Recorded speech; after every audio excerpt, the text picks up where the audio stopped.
בדגש על הקמת ועדת חקירה ממלכתית.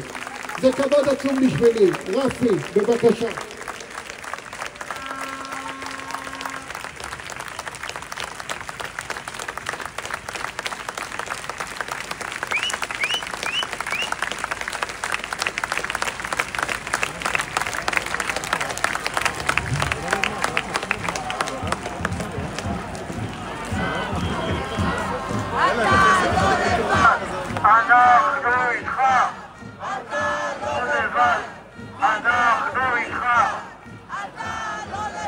אחיי ואחיותיי,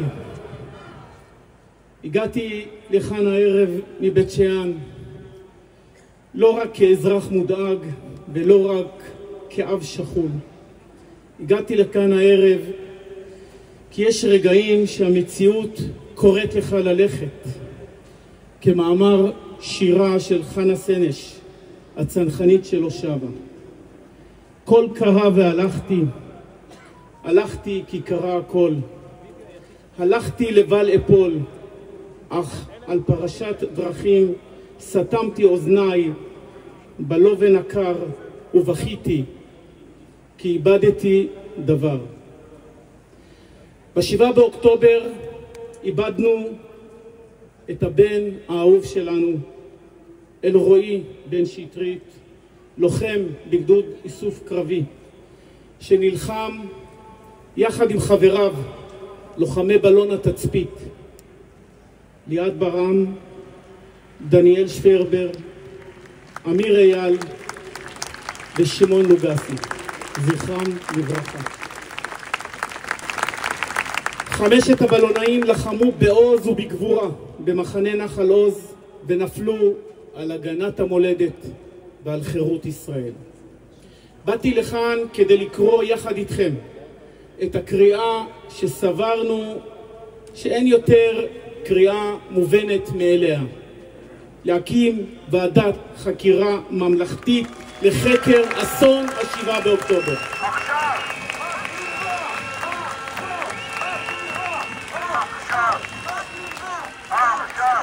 ועדת חקירה שתחקור לעומק וביסודיות את כל הדרגים, בכל הדרגות ובכל הרמות. ועדת חקירה ממלכתית שתעשה צדק עם הנופלים, תביא מעט מרגוע למשפחות וביטחון לדורות הבאים. המחדל העצום של 7 באוקטובר הוא בקנה מידה שלא ידענו כמותו מאז קום המדינה. הכישלון ואיתו היגון זועקים לשמיים. יש מספיק כישלון לכולם, אבל יש רק אחד שעמד בראש, אחז בהגה, והיה צריך להיות הראשון לזהות את עצמו, נושא באחריות הכוללת, מרכין ראש, מבקש סליחה ומפנה את הבמה.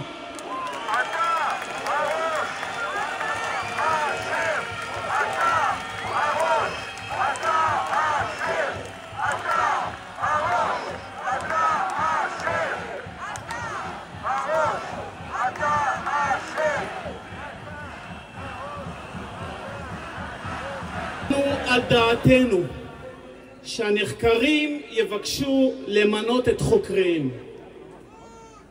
לא אלינו על דל מחשבתנו שהנחקר יפטר את חוקריו.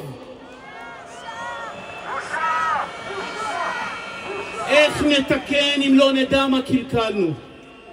איך נשתפר אם לא נדע במה כשלנו? איך נתרפא אם לא נדע במה לקינו? ולכן ועדת חקירה ממלכתית תגדיר את שדה השיח, תשמש מצפן ומצפון עבור מנהיגים ערכיים, ישרי דרך ונקיי כפיים.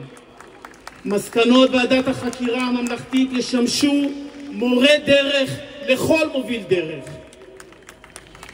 ראש השב"כ רונן בר לקח אחריות, הצהיר שילך הביתה כשאחרון החטופים יחזור.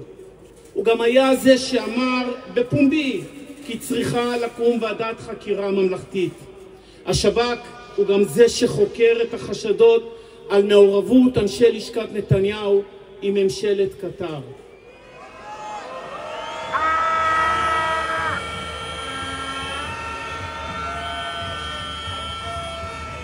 לפטר את החוקרים, את לוקחי האחריות ואת התומכים בוועדת חקירה ממלכתית זה אקט פוליטי בזוי, ואנחנו לא ניתן לזה לקרות.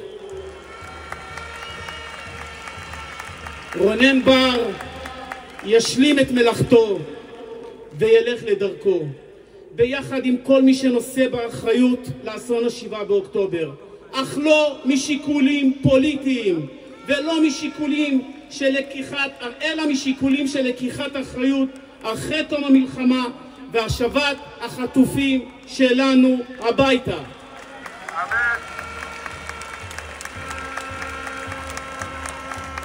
משימת המשימות בראש ובראשונה לפעול להשבת כל החטופים כולם, החיים למשפחות והחללים לקבר ישראל.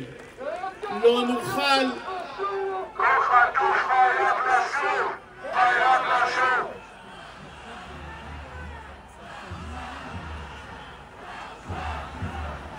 לא נוכל להתחיל במלאכת השיקום והאיחוי של החברה הישראלית ללא השבת כל אחינו ואחיותינו מהגיהנום העזתי. את האויב חייבים להכניע ולהשמיד עד עפר, אך לפני כן להשיב את כולם עכשיו.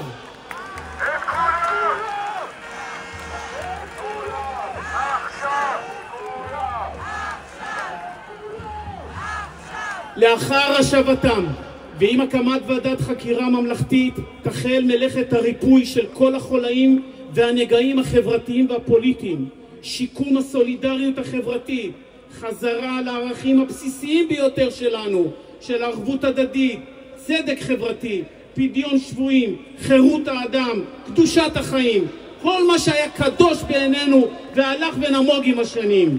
לחזור שוב להיות חברת מופת המושתתת על חזונם של נביאי ישראל, הוגה ומקימי המפעל הציוני. כל חיי חינכתי לאהבת הארץ, לאהבת המדינה ולנכונות להקריב למענה. הבן שלנו אלרועי בחר לשרת בגדוד איסוף קרבי בבסיס נחל עוז. הוא היה מודע לסכנות ובחר בשירות משמעותי מתוך אותם ערכים שהנחלנו לו. אלרועי שנולד בחג הפסח נפל בחג שמחת תורה. הוא חי 20 שנים בין שני המועדים האלה שמסמלים יותר מכל את סוד הקיום וסוד הנצח שלנו. הנאמנות לעם ולארץ הם שמראים לנו את הדרך. הנאמנות למדינה היא לפני הנאמנות לראש ממשלה כזה או אחר.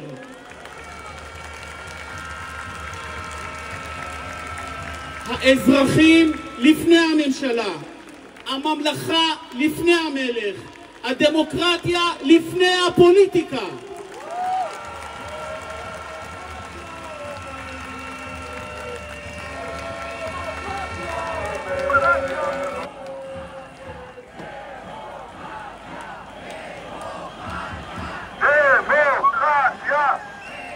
בתוך הרגעים ההיסטוריים המכוננים האלה, מתוך עומק השבר וגודל הכאב, אני מבקש להציע היום תקווה, להחליף את שלושת הכ"פים הידועים לשמצה של כוח, כסף וכבוד בשלושה אלפים.